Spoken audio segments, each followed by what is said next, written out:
அனைவருக்கும் வணக்கம். இது சங்கிலியன் செய்திகள் வாசிப்பவர் செய்தியாளர் எஸ். கலாதேவன். இன்றைய இலங்கையின் பிரதான செய்திகள். முதலில் தலைப்புச் செய்திகள். பயங்கரவாத எதிர்ப்பு சட்டமானது சர்வதேச முறையுடன் ஒத்துப்போக வேண்டும். இலங்கைக்கு ஐரோப்பிய ஒன்றியம் வலியுறுத்து. வெளிநாட்டு நிதி எப்படி வந்தது? எமது ஆட்சியில் அறகலைய தொடர்பில் விசாரணை. நீதிமன்ற தீர்ப்பின்படியே ஆசிரியர் தெரிவு. பிரதமர் ஹரணி தெரிவிப்பு. ஜனாதிபதி வசிக்கும் பகுதியிலேயே இன்று பட்டப்பகலில் படுகொலைகள். சட்டத்தன்னிக்கே பாதுகாப்பு வழங்க முடியாத நிலை. நாமல் கடும் சாடல். டில்வின் சில்வா இந்தியா 13 வலியுறுத்தியதா? அருகில இளைஞர்களை தூக்கு மேடைக்கு செல்ல தூண்டியதே அனுர அரசுதான். சட்டத்தன்னையும் மனைவியும் கொல்லப்பட்ட கார் எரிந்த நிலையில் மீட்பு. இனி விரிவான செய்திகள். பயங்கரவாத எதிர்ப்பு சட்டமானது சர்வதேச முறையுடன் ஒத்துப்போக வேண்டும். இலங்கைக்கு ஐரோப்பிய ஒன்றியம் வலியுறுத்து. பயங்கரவாத எதிர்ப்பு சட்டங்களை சர்வதேச உடன்படிக்கையுடன் ஒத்துப்போகும் வகையில் திருத்தி அமுல்படுத்தும் பணியின் அவசியத்தை ஐரோப்பிய ஒன்றியம் இலங்கையிடம் வலியுறுத்தியுள்ளது. ஐரோப்பிய ஒன்றிய இலங்கை கூட்டு ஆணையத்தின் 27வது அமர்வு 12ஆம் தேதி வியாழக்கிழமை கொழும்பில் நடைபெற்றது. இக்கூட்டம் இலங்கை மற்றும் ஐரோப்பிய ஒன்றியத்தின் தற்போதைய அரசியல் மற்றும் பொருளாதார முன்னேற்றங்கள் குறித்து ஆலோசிக்க இரு தரப்பினருக்கும் ஒரு வாய்ப்பை வழங்கியதுடன் பரஸ்பர ஆர்வமுள்ள விடயங்களில் இரு தரப்பினரும் எடுத்துக்கொள்ள கொள்கைசார் திருத்தங்கள், நடைமுறை மேம்பாடுகள் மற்றும் சட்ட ரீதியான முயற்சிகள் குறித்த ஏற்றப்படுத்தல்களை வலியுறுத்தியுள்ளது. ரயில்வேயிடம் இந்தியா 13 வலியுறுத்தியதா? ஜேவிபி தலைவர்களின் இந்திய பயணம் இலங்கையின் அனைத்து அரசியல் கட்சிகளிடம் இந்தியா கொண்டுள்ள நெருக்கமான உறவை வெளிப்படுத்துகிறது என்று கூறப்படுகின்றது. 13வது அரசியலமைப்பு திருத்தச் சட்டம் மற்றும் அதனை அடிப்படையில் இலங்கையில் மாகாண சபை தேர்தலை நடத்துவது குறித்து இந்த பயணத்தின் போது விரிவாக விவாதிக்கப்பட்டது என்று தெரிவிக்கப்படுகின்றது. மக்கள் விடுதலை முன்னணியின் பொதுச் செயலாளர் டில்வின் சில்வா இந்தியாவுக்கு தமது முதலாவது அதிகாரப்பூர்வமான பயணம் ஒன்றை மேற்கொண்டிருந்தார்.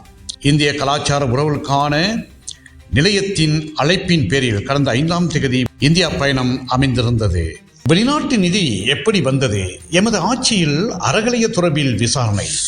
தமது அரசாங்கம் உருவானதும் காலிமுகத்திரையில் போராட்டம், அறகலைய மற்றும் அதற்காக வழங்கப்பட்ட வெளிநாட்டு நிதிகள் தொடர்பில் ஜனாதிபதி ஆணைக்குழுவை அமைத்து விசாரணை நடத்துவோம் என்று ஸ்ரீலங்கா பொதுஜன பெரமுன பாராளுமன்ற உறுப்பினர் நாமல் ராஜபக்ச தெரிவித்துள்ளார். பொதுஜன பெரமுன அலுவலகத்தில் வெள்ளிக்கிழமை நடத்தப்பட்ட ஊடகவியலாளர் சந்திப்பிலேயே அவர் இவ்வாறு கூறியுள்ளார். இதன்போது அவர் மேலும் தெரிவிக்கையில் 2022 போராட்ட களத்தில் அத்துக்கொள்ள எம்பி கொல்லப்பட்ட சம்பவத்துக்கு நீதிமன்றத்தின் ஊடாக நீதி நிலைநாட்டப்பட்டுள்ளது. எவ்வாறாயினும் உயிரை பலி கொடுத்தமை மற்றும் சொத்துக்களை சேதப்படுத்தியமை நியாயப்படுத்தவர்களும் இருக்கின்றனர். 88, 89 காலத்துக்கு அது பொருந்தும். இப்போது அவ்வாறு செய்ய முடியாது. இந்நாட்டின் இளைஞர்களை தூண்டிவிட்டு சொத்துக்களை அழித்து அதனூடாக ஆட்சியை கைப்பற்றியவர்கள் இப்பொழுது கொலையை நியாயப்படுத்த முயற்சிக்கின்றனர் என்று தெரிவித்தார். நீதிமன்றம் தீர்ப்பின்படியே ஆசிரியர் தெரிவு. பிரதமர் ஹரணி தெரிவிப்பு. எதிர்காலத்தில் நடத்தப்பட உள்ள 2 ஆசிரியர் தேர்வுகளும் தற்போதுள்ள வழக்கு விசாரணைகளின்படி வழங்கப்பட உள்ள நீதிமன்ற தீர்ப்புகளுக்கு அமையவே நடத்தப்படும். கிடைக்கப்பட்டுள்ள கோரிக்கைகளை கருத்தில் கொண்டு பட்டம் பெற்ற திகதி தொடர்பான நிபந்தனைகளை திருத்தம் செய்வதற்கு நீதிமன்றத்திடம் கோரிக்கை விடுக்க நடவடிக்கை எடுத்துள்ளதாக பிரதமரும் கல்வி அமைச்சருமான ஹரணி அமரசூரிய தெரிவித்துள்ளார். புதிய கல்வி சீர்திருத்தங்கள் தொடர்பாக முனராகலை மாவட்ட கல்வி அதிகாரிகளுக்கு தெளிவுபடுத்துவதற்காகவே முனராகலை ரோயல் கல்லூரியில் நடைபெற்ற கலந்துரையாடலில் உரையாற்றும் போதே பிரதமர் இதனை தெரிவித்தார்.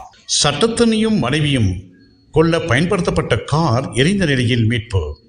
தலங்கம அக்ரோகொடவில் நடந்த சட்டத்தன்னையின் இரட்டை கொலை சம்பவத்துடன் தொடர்புடைய துப்பாக்கிதாரிகள் பயன்படுத்தியதாக சந்தேகிக்கப்படும் கார் காலி அகலிய குட்டியாவத்தை பகுதியில் உள்ள வீதியில் கண்டுபிடிக்கப்பட்டுள்ளது. குறித்த கார் கண்டுபிடிக்கப்பட்ட போது தீப்பிடித்திருந்ததாக நிகழ்கொலை பிரிவு குற்றப்புலனாய்வு பணியகம் தெரிவித்துள்ளது. சட்டத்தண்ணி புத்திக மல்லவராட்சி மற்றும் அவரது மனைவியின் கொலைக்கு பயன்படுத்தப்பட்டதாக சந்தேகிக்கப்படும் கார் குறித்த பகுதியில் கைவிடப்பட்டதாக போலீசாருக்கு கிடைத்த தகவலுக்கு அமைய கார் கண்டுபிடிக்கப்பட்டுள்ளது.